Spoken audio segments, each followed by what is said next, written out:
I'm interested in how you've done this throughout the years. And so maybe I was thinking we could start like with how the calendar looks for you. So like, if you don't mind, like the season ends. Okay, let's start now. It's a new season. So that's our January 1 as basketball players in a way, is like when the season ends. Right. How is your approach to the off season, and especially those first 3-4 weeks? Yeah, those first 3 or 4 weeks is literally, try to get away from actually me playing basketball.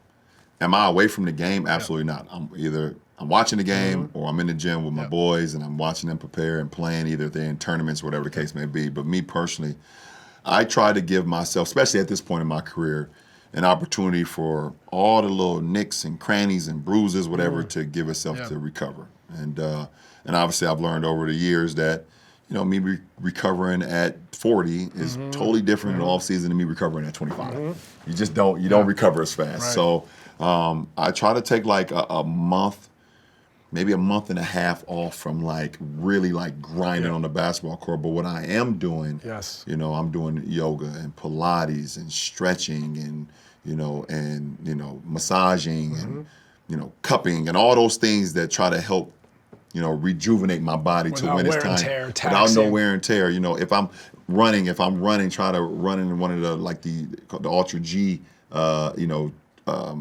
treadmill where you can lessen the load, or doing more pool workouts where you lessen the load on your limbs and joints and things of that nature. So that's what kind of like my first 6 to 8 weeks look like, after the season, because I'm still traveling, with the kids and with the family. So, obviously that's information when anytime you get up in the air, but, I'm able to kind of take care of my body then for those first 6 to 8 weeks. But I think it's an important point, like, and I think you'll agree, like, I didn't believe in taking much time off.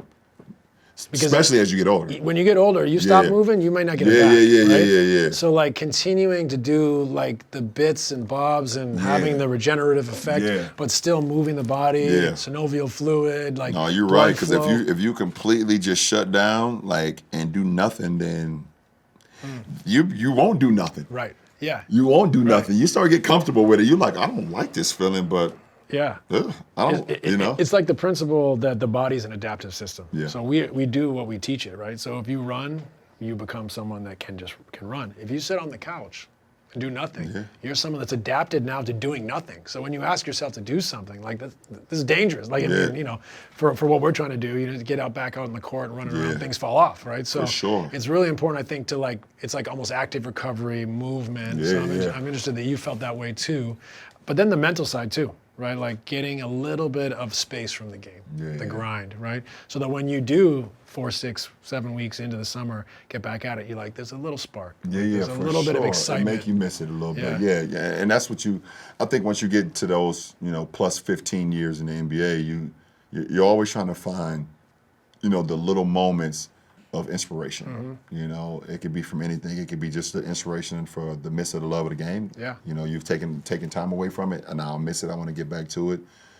It could be inspiration from, your kids. Hanging around your kids, no matter what sport they're playing. It could be basketball. It could be soccer. It could be, whatever they're playing. You're just seeing the competitive juices. So you're like, okay, now I miss it. Or it could just be, now it's time to click back in, because you still feel like you still have more time. You still feel like I have more to give. Yeah, and you want to be sharp. Yeah, you want to be sharp. And usually the season doesn't end in a championship. So you have motivation from failure. You want to be more prepared. So like giving yourself that space, it revs up that motivation, which is huge, right? Like, no, absolutely. It's a little bit a part, I'm sure, of your journey is like, I try to tell this to young players, but like a coach could give us a workout.